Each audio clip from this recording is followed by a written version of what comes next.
BJP ಒಳಗಿರುವ ಬೇಗುದಿ ಬಹಿರಂಗವಾಗ್ತಾ ಇದೆಯಾ ಅನ್ನೋ ಅನುಮಾನಕ್ಕೆ ಮೈಸೂರು ಚಲೋ ಪಾದಯಾತ್ರೆ ಸಾಕ್ಷಿಯಾಗ್ತಾ ಇದೆ. ಯಾವ ರೀತಿ ವಿತ್ ಲೀಡರ್ಸ್ ನೇಮ್, ಯಾವ್ಯಾವ ನಾಯಕರ ನಡೆ ಹೇಗೇಗಿದೆ ಅನ್ನೋದರ ಸಮೇತ ಅರ್ಥ ಮಾಡ್ಕೊಳ್ಳೋ ಪ್ರಯತ್ನ ಮಾಡ್ತಾ ಹೋಗೋಣ. ಮೈಸೂರು ಚಲೋನಲ್ಲಿ ಮೈತ್ರಿ ಪಾಳ್ಯದಲ್ಲೇನೋ ಒಗ್ಗಟ್ಟು ಕಾಣೋಕೆ ಸಿಗ್ತಾ ಇದೆ. ಶುರುವಲ್ಲಿ ಇನ್ಫ್ಯಾಕ್ಟ್ ಈ ಮೈತ್ರಿ ನಡುವೆ ಕೂಡ ಒಗ್ಗಟ್ಟು ಪ್ರದರ್ಶನ ಆಗಲಿಲ್ಲ. ಶುರುವಲ್ಲಿ ನಾವು ಗಮನಿಸಿದ್ವಿ, ಕುಮಾರಸ್ವಾಮಿ ಅವರು ಈ ಪಾದಯಾತ್ರೆಗೆ ಬೆಂಬಲವನ್ನೇ ಸೂಚಿಸಿರಲಿಲ್ಲ. ನಂತರದಲ್ಲಿ ಹಾಗೂ ಹೀಗೂ ಹೈಕಮಾಂಡ್ ನಾಯಕರು ಮನವೊಲಿಸಿ ನಂತರದಲ್ಲಿ ಈ ಪಾದಯಾತ್ರೆಯಲ್ಲಿ ಜಾಯಿನ್ ಆದರೂ ಆ ಕ್ಷಣದಿಂದ ಈ ಕ್ಷಣದವರೆಗೂ ಕೂಡ ಮೈತ್ರಿ ಪಾಳ್ಯದಲ್ಲಿ ಒಗ್ಗಟ್ಟು ಮುಂದುವರೆದಿದೆ. ಆದರೆ ಇದಕ್ಕೆ ತದ್ವಿರುದ್ಧ ಅನ್ನೋ ರೀತಿಯಲ್ಲಿ ಬಿಜೆಪಿಗರಲ್ಲೇನೆ ಸಿಟ್ಟಿರೋದು ಬಹಿರಂಗ ಆಗ್ತಾ ಇದೆ. ರಾಜ್ಯದಲ್ಲಿ ಕೇಸರಿ ಪಾಳ್ಯ ಒಡೆದ ಮನೆ ಆಗೋಯ್ತಾ? ಬಿಜೆಪಿ ಒಳಗೆ ಎಲ್ಲವೂ ಸರಿ ಇಲ್ವಾ ಅನ್ನೋ ಪ್ರಶ್ನೆಗೆ ಕಾರಣವಾಗ್ತಾ ಇದೆ ಪಾದಯಾತ್ರೆ. ಸ್ವಪಕ್ಷೀಯರ ವಿರುದ್ಧವೇ ಪಾದಯಾತ್ರೆಗೆ ಅಪಸ್ವರ.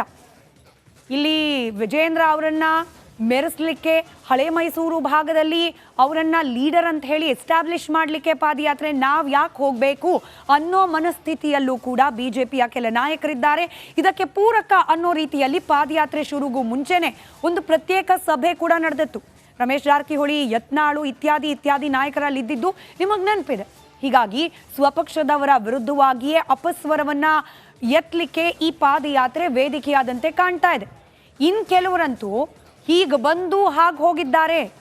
ಸಿ ಟಿ ರವಿ ಅವರು, CPY ಇವೆಲ್ಲವೂ ಕೂಡ ಹೀಗೆ ಬಂದು ಹಾಗೆ ಹೋಗ್ಲಿಕ್ಕೂ ಕೂಡ ಒಂದಷ್ಟು ಅವರದ್ದೇ ಆದ ಕ್ಯಾಲ್ಕುಲೇಷನ್ಗಳಿದೆ. ಏನು ಅನ್ನೋದನ್ನ ಕೂಡ ಮುಂದಿನ ಹಂತದಲ್ಲಿ ನಾವು ಗಮನಿಸ್ತಾ ಹೋಗೋಣ. ಒಬ್ಬೊಬ್ಬರೇ ನಾಯಕರ ನಡೆ ಹೇಗಿದೆ ಈ ಪಾದಯಾತ್ರೆ ಕುರಿತಾಗಿ ಗಮನಿಸ್ತಾ ಹೋಗೋಣ. ಮೊದಲನೇದಾಗಿ ಪ್ರೀತಮ್ ಗೌಡ. ಇನ್ಫ್ಯಾಕ್ಟ್ ಪ್ರೀತಮ್ ಗೌಡ್ರಿಗೆ ಇಡೀ ಈ ಪಾದಯಾತ್ರೆಯ ಉಸ್ತುವಾರಿಯ ಜವಾಬ್ದಾರಿಯನ್ನ ಕೊಟ್ಬಿಟ್ಟಿದ್ರು ಬಿಜೆಪಿ ಕಡೆಯಿಂದ. ಸಿಡಿದೆದ್ರು ಕುಮಾರಸ್ವಾಮಿ ಅವರು. ಪ್ರೀತಮ್ ಗೌಡ ಇದ್ರೆ ನಾನು ಬರೋದೇ ಇಲ್ಲ, ಯಾವ ವ್ಯಕ್ತಿ ದೇವೇಗೌಡರ ಕುಟುಂಬದ ಹೆಸರನ್ನ ಬೀದಿ ಪಾಲ್ ಮಾಡ್ಲಿಕ್ಕೆ ಹೊರಟಿದ್ದಾನೆ, ಅವನ ಅಡಿಯಲ್ಲಿ ನಾವು ಪಾದಯಾತ್ರೆ ಮಾಡಬೇಕಾ, ಅವನ ಮಾರ್ಗದರ್ಶನದಲ್ಲಿ ನಾವು ಹೆಜ್ಜೆ ಹಾಕಬೇಕಾ, ಬಹಿರಂಗವಾಗಿ ಹೇಳಿಕೆ ಕೊಟ್ಟರು ಕುಮಾರಸ್ವಾಮಿ ಅವರು. ಇದಾದ ನಂತರದಲ್ಲಿ ಪ್ರೀತಮ್ ಗೌಡ ಅವರನ್ನ ಸ್ವಲ್ಪ ಸೈಡ್ ಲೈನ್ ಮಾಡ್ದಂಗೆ ಮಾಡಿ ಪಾದಯಾತ್ರೆಯನ್ನ ಪ್ರಾರಂಭ ಮಾಡಲಾಯಿತು. ಅಲ್ಲಿಗೆ ಪ್ರೀತಮ್ ಗೌಡ ಅವರ ವರ್ಚಸ್ಸಿಗೆ ಪೆಟ್ಟು ಕೊಟ್ಟಂಗಾಯಿತು ತಮ್ಮದೇ ಪಕ್ಷದಿಂದ. ಹೀಗಾಗಿ ಅನ್ನೋ ರೀತಿಯಲ್ಲಿ ಮೈಸೂರು ಚಲೋ ಚಾಲನೆ ದಿನ ಪ್ರೀತಮ್ ಗೌಡ್ರು, ಅಂದರೆ ಈ ಮೈಸೂರು ಚಲೋ ಪಾದಯಾತ್ರೆ ಚಾಲನೆ ಸಿಕ್ಕ ದಿನ ಪ್ರೀತಮ್ ಗೌಡ್ರು ಕಾಣಿಸ್ಕೊಳ್ಳೇ ಇಲ್ಲ. ಇದುವರೆಗೂ ಪಾದಯಾತ್ರೆಯಲ್ಲಿ ಕಾಣಿಸಿರಲಿಲ್ಲ ಪ್ರೀತಮ್ ಗೌಡ್ರು. ಇವತ್ತು ಬಂದಿದ್ದ ಖದರೇ ಬೇರೆ ರೀತಿಯಲ್ಲಿತ್ತು. ಆ ಖದರ್ ಹೇಗಿತ್ತು ಅನ್ನೋದಕ್ಕಿಂತ ಇಂಟ್ರೆಸ್ಟಿಂಗ್, ಆ ರೀತಿ ಖದರನ್ನು ತೋರಿಸಿ ಯಾರಿಗೆ ವಿರುದ್ಧವಾಗಿ ಸೆಟೆದು ನಿಲ್ಲುವ ಪ್ರಯತ್ನ ಅನ್ನೋ ಪ್ರಶ್ನೆ ಕೂಡ. ಪ್ರೀತಮ್ ಗೌಡ್ರು ಬರ್ತಾ ಇದ್ದಂಗೆ ಗೌಡ್ರು ಪ್ರೀತಮ್ ಗೌಡ್ರು ಅನ್ನೋ ಘೋಷಣೆ ಅವ್ರ ಬೆಂಬಲಿಗರ ಕಡೆಯಿಂದ. ತಾವೇ ಬೇರೆ, ತಮ್ಮ ಸ್ಟೈಲೇ ಬೇರೆ ಅನ್ನೋ ರೀತಿಯಲ್ಲಿ ಇವತ್ತು ಪ್ರೀತಮ್ ಗೌಡ್ರು ಎಂಟ್ರಿ ಕೊಟ್ಟರು. ನೋಡಿದ್ರೆ ನೀವು ಪಾದಯಾತ್ರೆ ಮಾಡ್ಕೊಳ್ಳಿ ನಿಮ್ಮ ಪಾಡಿಗೆ ನೀವು, ನಾನಿಲ್ಲಿ ಬಂದಿರೋದೇನೆ ಕುಮಾರಸ್ವಾಮಿ ಅವರಿಗೆ ಒಂದು ಖಡಕ್ ಸಂದೇಶ ಕೊಡೋಕೆ. ನನ್ನ ವಿರುದ್ಧ ಮಾತನಾಡಿದ್ರಲ್ಲ ಕುಮಾರಸ್ವಾಮಿ ಅವರು, ನನಗೆಷ್ಟು ಕೆಪಾಸಿಟಿ ಇದೆ ಅನ್ನೋದನ್ನು ತೋರಿಸ್ಲಿಕ್ಕೆ ಅನ್ನೋ ಥರದಲ್ಲಿತ್ತು ಪ್ರೀತಮ್ ಗೌಡ್ರ ವೈಖರಿ. ತಮ್ಮದೇ ಬೆಂಬಲಿಗರೊಂದಿಗೆ ಪ್ರತ್ಯಕ್ಷರಾದ್ರು ಪ್ರೀತಮ್ ಗೌಡ್ರು. ಬಿಜೆಪಿಯ ಇನ್ನೆಲ್ಲಾ ನಾಯಕರು ಒಂದ್ ಕಡೆ ಪಾದಯಾತ್ರೆ ಮಾಡ್ತಿದ್ರೆ ಇವರು ಸಪ್ರೇಟ್ ಅನ್ನೋ ರೀತಿಯಲ್ಲಿ ಪಾದಯಾತ್ರೆ. ಹಿಂದೆಲ್ಲ ಪ್ರೀತಮ್ ಗೌಡ್ರಿಗೆ ಜಯಘೋಷ. ಇದು ಮೂಢ ವಿರುದ್ಧವಾದ ಪಾದಯಾತ್ರೆ. ಅಲ್ಲಿ ಮುಖ್ಯಮಂತ್ರಿಗಳ ವಿರುದ್ಧ ಧಿಕ್ಕಾರ ಅಲ್ಲ, ಹೋಗ್ಲಿ ವಿಜಯೇಂದ್ರ ಅವ್ರು ರಾಜ್ಯಾಧ್ಯಕ್ಷರು ಅವ್ರಿಗೆ ಜೈಕಾರವೂ ಅಲ್ಲ. ಅಲ್ಲಿ ಕೇಳೋಕೆ ಸಿಗ್ತಾ ಇದ್ದಿದ್ದು ಪ್ರೀತಮ್ ಗೌಡ್ರಿಗೆ ಜೈಕಾರ. ಇದು ಪ್ರೀತಮ್ ಗೌಡ್ರ ಕತೆ. ಆದರೆ ಇತ್ತ ಸುಮಲತಾ ಅಂಬರೀಶ್ ಬಿಜೆಪಿಗೆ ಬೆಂಬಲವಾಗಿ ನಿಂತಿರುವವರು, ಮಾಜಿ ಸಂಸದೆ. ಆದರೆ ಕಳೆದ ಬಾರಿ ಟಿಕೆಟ್ ಸಿಗಲಿಲ್ಲ. ಅಲ್ಲಿ ಕುಮಾರಸ್ವಾಮಿ ಅವರಿಗೆ ಟಿಕೆಟ್ ಕೊಟ್ಟರು. ಇವತ್ತು ಅದೇ ಕ್ಷೇತ್ರ, ತಮ್ಮದೇ ಕ್ಷೇತ್ರ ಮಂಡ್ಯದಲ್ಲಿ ಸಾಗ್ತಾ ಇದೆ ಪಾದಯಾತ್ರೆ. ಆದರೂ ಕೂಡ ಮಂಡ್ಯಗೆ ಮೈತ್ರಿ ಪಾದಯಾತ್ರೆ ಬಂದರೂ ಕೂಡ ಗೌಡ್ತಿ ನಾಪತ್ತೆ. ಡೇ 1ನಿಂದ ಇವತ್ತು 5ನೇ ದಿನ, ಒಂದು ದಿನವೂ ಕೂಡ ಸುಮಲತಾ ಅಂಬರೀಶ್ ಅವರು ಈ ಪಾದಯಾತ್ರೆಯಲ್ಲಿ ಕಾಣಿಸ್ಕೊಳ್ಳಿಲ್ಲ. ದೋಸ್ತಿ ನಡಿಗೆಯಿಂದ ಸುಮಲತಾ ಅಂಬರೀಶ್ ಅವರು ಅಂತರವನ್ನು ಕಾಯ್ದುಕೊಂಡಿದ್ದಾರೆ. ಬಿಜೆಪಿ JDS ಜೊತೆ ಮುನಿಸ್ಕೊಂಡ್ರ ರೆಬಲ್ ಲೇಡಿ ಅನ್ನೋ ಅನುಮಾನ, ಕುತೂಹಲ ಅಂತೂ ಕೆರಳಿಸದೆ ಸುಮಲತಾ ಅಂಬರೀಶ್ ಅವರ ನಡೆ. ಇಲ್ಲಿ ಕುಮಾರಸ್ವಾಮಿ ಅನ್ನೋದಕ್ಕಿಂತ ಅದೇ ಮಂಡ್ಯ ಭಾಗದಲ್ಲಿದ್ದ JDSನ ನಾಯಕರ ಜೊತೆಯಲ್ಲಿ ಸುಮಲತಾ ಅವರ ಸಂಬಂಧ ಅಷ್ಟಕ್ಕಷ್ಟೇ. ಯಾಕೆಂತಂದರೆ ಕಳೆದ ಬಾರಿ ಲೋಕಸಭಾ ಚುನಾವಣೆ ನಡೆಯೋ ಸಂದರ್ಭದಲ್ಲಿ ಇದೇ JDSನ ನಾಯಕರ ಜೊತೆಯಲ್ಲಿ ಅಕ್ಷರಶಃ ವಾಗ್ಯುದ್ಧಕ್ಕೆ ಇಳಿದಿದ್ರು ಸುಮಲತಾ ಅಂಬರೀಶ್. ಇವತ್ತು ಅವ್ರ ಪಕ್ಕನೇ ನಡ್ಕೊಂಡು ಹೋಗಿ ಪಾದಯಾತ್ರೆಯಲ್ಲಿ ನಾವೆಲ್ಲ ಒಂದೇ ಅಂತ ಹೇಳಿ ಅಂತಂದರೆ ಸುಮಲತಾ ಅಂಬರೀಶ್ ಅವ್ರಿಗೂ ಕೂಡ ಇರುಸು ಮುರುಸು. ಹೀಗಾಗಿ ಅಂತರವನ್ನು ಕಾಯ್ದುಕೊಂಡಂತೆ ಕಾಣ್ತಾ ಇದೆ ಸುಮಲತಾ ಅಂಬರೀಶ್. ಅಲ್ಲಿಗೆ ನಿಲ್ಲಿಲ್ಲ. CP ಯೋಗೇಶ್ವರ್ ಚನ್ನಪಟ್ಟಣ ಪಾದಯಾತ್ರೆ ಸಂದರ್ಭದಲ್ಲಿ ಭಾರಿ ಹೈಡ್ರಾಮಾನೇ ನಡೆದು ಹೋಯಿತು. ಮೈತ್ರಿ ಪಾದಯಾತ್ರೆಗೆ ಹಾಗೆ ಬಂದು ಹೀಗೆ ಹೋದ್ರು CP ಯೋಗೇಶ್ವರ್ ಅವರು. ಹೆಸರಿಗಷ್ಟೇ ಬಂದರು, ಅದಾದ್ಮೇಲೆ ನಾಪತ್ತೆ.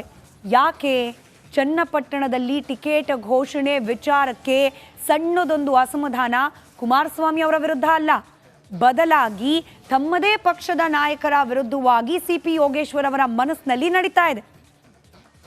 ಕುಮಾರಸ್ವಾಮಿ ಅವರೇನೋ ಸಿಪಿಐ ಅವ್ರಿಗೇನೆ ಕೊಡಿ ಟಿಕೆಟ್ ಅನ್ನೋದರಲ್ಲಿದ್ದಾರೆ. ಆದರೆ ಬಿಜೆಪಿಯಲ್ಲೇ ಕೆಲ ನಾಯಕರಿಗೆ, ಅದರಲ್ಲೂ ನೇರವಾಗಿ ವಿಜಯೇಂದ್ರ ಯಡಿಯೂರಪ್ಪನವರಿಗೆ ಯೋಗೇಶ್ವರ್ ಅವರಿಗೆ ಟಿಕೆಟ್ ಕೊಡೋದು ಇಷ್ಟ ಇಲ್ಲ ಅನ್ನೋ ಗುಸು ಪಕ್ಷದ ಒಳಗಡೆ ನಡೀತಾ ಇದೆ. ಇನ್ಫ್ಯಾಕ್ಟ್ ಕುಮಾರಸ್ವಾಮಿ ಅವರಿಗೆ ಅಮಿತ್ ಶಾ ಅವರೇ ಹೇಳಿದ್ದಾರೆ, ಈ ಬಾರಿ ನಿಮ್ಮದೇ ಪಕ್ಷದಿಂದ ನಿಲ್ಲಿಸಿ, ನಿಮ್ಮದೇ ಪಕ್ಷದಿಂದ ಗೆಲ್ಲಿಸ್ಕೊಂಡು ಬನ್ನಿ ಅಂತ ಹೇಳಿ ಅನ್ನೋ ಮಾತು ಕೂಡ ಇದೆ. ಹೀಗಾಗಿ ಚನ್ನಪಟ್ಟಣದ ಬೈ ಎಲೆಕ್ಷನ್ ಟಿಕೆಟ್ ಘೋಷಣೆ ವಿಚಾರಕ್ಕೆ ಸಂಬಂಧಪಟ್ಟಂತೆ ಸಿಪಿ ಯೋಗೇಶ್ವರ್ ಅವರಿಗಿರುವ ಅಸಮಾಧಾನವನ್ನ ಪಾದಯಾತ್ರೆಯಲ್ಲಿ ಆಕ್ಟಿವ್ ಆಗಿ ತೊಡಗಿಸಿಕೊಳ್ಳದೇ ಇರೋ ಮೂಲಕ ಬಹಿರಂಗ ಪಡಿಸ್ತಾ ಇದ್ದಾರಾ? ಅನುಮಾನ ಅಂತೂ ಇದ್ದೇ ಇದೆ. ಇನ್ನು ಸಿಟಿ ರವಿ ಮೈತ್ರಿ ಪಾದಯಾತ್ರೆಯಿಂದ ಅಂತರವನ್ನ ಕಾಯ್ದುಕೊಂಡಿದ್ದಾರೆ. MLC ಸಿಟಿ ರವಿ ಬಂದಿಲ್ಲ ಅಂತಲ್ಲ, ಪೋಸ್ಟರ್ಗಳನ್ನು ಹಾಕಿದ್ರು, ಟ್ವಿಟರ್ ಖಾತೆಯಲ್ಲಿ ಹಂಚ್ಕೊಂಡ್ರು. ಆದರೆ ಆಕ್ಟಿವ್ ಆಗಿ ಪಾಲ್ಗೊಳ್ತಾ ಇದ್ದಾರಾ ಪಾದಯಾತ್ರೆಯಲ್ಲಿ? ಅನುಮಾನ ಇದ್ದೇ ಇದೆ. ಬಿಜೆಪಿ ಪ್ರಬಲ ನಾಯಕರಾಗಿ ಗುರುತಿಸಿಕೊಂಡಿದ್ದಾರೆ ಸಿಟಿ ರವಿ ಅವರು. ವಿಜಯೇಂದ್ರ ನಾಯಕತ್ವದಲ್ಲಿ ನಡೀತಾ ಇದೆ ಪಾದಯಾತ್ರೆ. ವಿಜಯೇಂದ್ರ ಅವರಿಗೆ ಕ್ರೆಡಿಟ್ ಕೊಡೋ ಪಾದಯಾತ್ರೆಯಲ್ಲಿ ನಾವು ಬಂದು ಆಕ್ಟಿವ್ ಆಗಿರ್ಬೇಕಾ ಅನ್ನೋ ಥರದಲ್ಲಿ ಹೀಗೆ ನಾಪತ್ತೆಯಾದರೂ ಪರಿಷತ್ ಸದಸ್ಯ ಸಿಟಿ ರವಿ.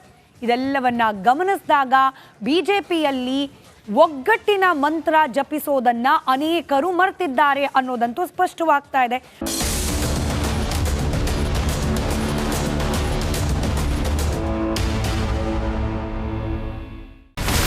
ಇಲ್ಲಿರುವಂತ ಈ ಒಂದು ಗುಡ್ಡ ಕುಸಿದ ಪರಿಣಾಮ ಯಾವ ರೀತಿಯಾಗಿತ್ತು ಅಂತಂದ್ರೆ, ಗಂಗಾವಳಿ ನದಿ ಪಕ್ಕದಲ್ಲಿರುವಂತಹ ಉಳುವರ್ ಎನ್ನುವ ಗ್ರಾಮ ಸಂಪೂರ್ಣವಾಗಿ ಇವತ್ತು ನಾಶ ಆಗಿದೆ. ಮನೆ ಮಠ ಏನಿಲ್ಲ, ಎಲ್ಲ ಹೋಗ್ಬಿಟ್ಟಿದೆ. ಇವತ್ತು ರಿಪಬ್ಲಿಕ್ ಕನ್ನಡ ಮಾಡಿದಂತ ಒಂದು ವರದಿಯಿಂದಾಗಿ ಎಚ್ಚೆತ್ತುಕೊಳ್ಳುವಂತ ಕೆಲಸ ಸರ್ಕಾರ ಮಾಡಿದೆ, ಸಚಿವರು ಕೂಡ ಮಾಡಿದ್ದಾರೆ. 2 ಗಂಟೆಗೆ ಸುದ್ದಿ ಮೂಡಿಸಿದ್ದು 6 ಗಂಟೆಗೆ ಎಲ್ಲ ಸಚಿವರು ಮಿನಿಸ್ಟರ್ ಎಲ್ಲ ಬಂದು ಇಲ್ಲಿ ನೋಡೋಗಿದ್ದಾರೆ. ಎಲ್ಲಾ ಜನರಿಗೂ 1,20,000 ಮತ್ತೆ ಅವರಿಗೆ ಮನೆಗೆ 5 ಲಕ್ಷ. ಈ ಸುದ್ದಿಯನ್ನ ಎಲ್ಲ ಒಂದು ಅಧಿಕಾರಿಗಳಿಗೆ ಮೂಡಿಸಿದಕ್ಕಾಗಿ ರಿಪಬ್ಲಿಕ್ ಕನ್ನಡ ಟಿವಿಗೆ ಧನ್ಯವಾದ ಹೇಳಿ ಇಷ್ಟಪಡ್ತೇವೆ. ಮನೆನೂ ಕೊಡ್ತೇವೆ, ಮಕ್ಕಳ ಶಿಕ್ಷಣಕ್ಕೆ ತೊಂದರೆ ಆಗದೆ ಇದ್ದಂಗೆ ಹೆಲ್ಪ್ ಮಾಡ್ತೇವೆ. 1,20,000 ಮನೆ ಯಾರ್ದ್ರ ಡ್ಯಾಮೇಜ್ ಆಗಿದೆ ಅದನ್ನ ಕೊಡ್ತೀವಿ ಅಂತ ಒಪ್ಕೊಂಡಿದ್ದಾರೆ. ನಮ್ಮ ಕಷ್ಟಕ್ಕೆ ನೀವು ರಿಪಬ್ಲಿಕ್ ಕನ್ನಡದವರಾದಂತ ನೀವು ನೆರವಾಗಿರುತ್ತೆ ನಾವು ನಂಬಿದ್ದೇವೆ. ಅವರಿಗೆ ಸೂರನ್ನ ಕಲ್ಪಿಸಿಕೊಡೋವರೆಗೂ ಕೂಡ ರಿಪಬ್ಲಿಕ್ ಕನ್ನಡ ಅವರಿಗೆ ಧ್ವನಿಯಾಗಿ ನಿಲ್ಲುವಂತ ಕೆಲಸವನ್ನ ಮಾಡುತ್ತೆ.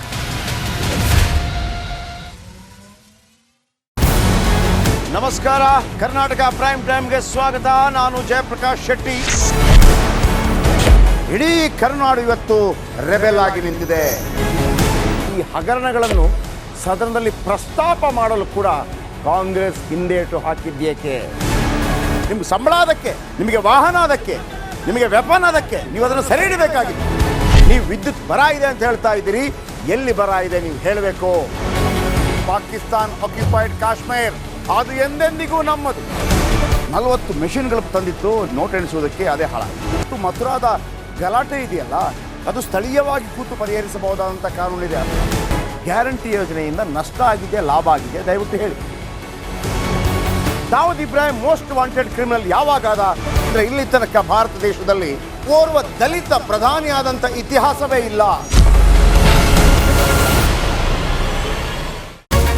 ರಿಪಬ್ಲಿಕ್ ವರ್ಲ್ಡ್ ಆಪ್ ಇದು ಕೇವಲ ಅಪ್ಲಿಕೇಶನ್ ಅಲ್ಲ, ಸಮಗ್ರ ಸುದ್ದಿಗಳ ಸಂಪರ್ಕ ಮಾರ್ಗಕ್ಕೆ ಕ್ರಾಂತಿಕಾರಿ ಬದಲಾವಣೆ. ರಿಪಬ್ಲಿಕ್ ವರ್ಲ್ಡ್ ಆಪ್ ಕೇವಲ ಸುದ್ದಿ ಅಪ್ಲಿಕೇಶನ್ ಅನ್ನ ಪರಿಚಯ ಮಾಡ್ತಾ ಇಲ್ಲ, ಬದಲಾಗಿ ಡಿಜಿಟಲ್ ಸುದ್ದಿ ಬಳಕೆಯ ಹೊಸ ಯುಗಕ್ಕೆ ನಾಂದಿ ಹಾಡ್ತಾ ಇದೆ. ಇದೊಂದು ಬ್ರೇಕಿಂಗ್ ನ್ಯೂಸ್, ಪ್ರಭಾವಶಾಲಿ ಕಾರ್ಯಕ್ರಮಗಳಿಗೆ ಗಟ್ಟಿಯಾದ ವೇದಿಕೆ. ರಿಪಬ್ಲಿಕ್ ವರ್ಲ್ಡ್ ಅಪ್ಲಿಕೇಶನ್ ಈಗ ಲೈವ್ ಆಗಿದೆ. ಗೂಗಲ್ ಪ್ಲೇ ಸ್ಟೋರ್ ಮತ್ತು ಆಪಲ್ ಆಪ್ ಸ್ಟೋರ್ ಎರಡರಲ್ಲೂ ಲಭ್ಯವಿದೆ. ಈಗಲೇ ಡೌನ್ಲೋಡ್ ಮಾಡಿ.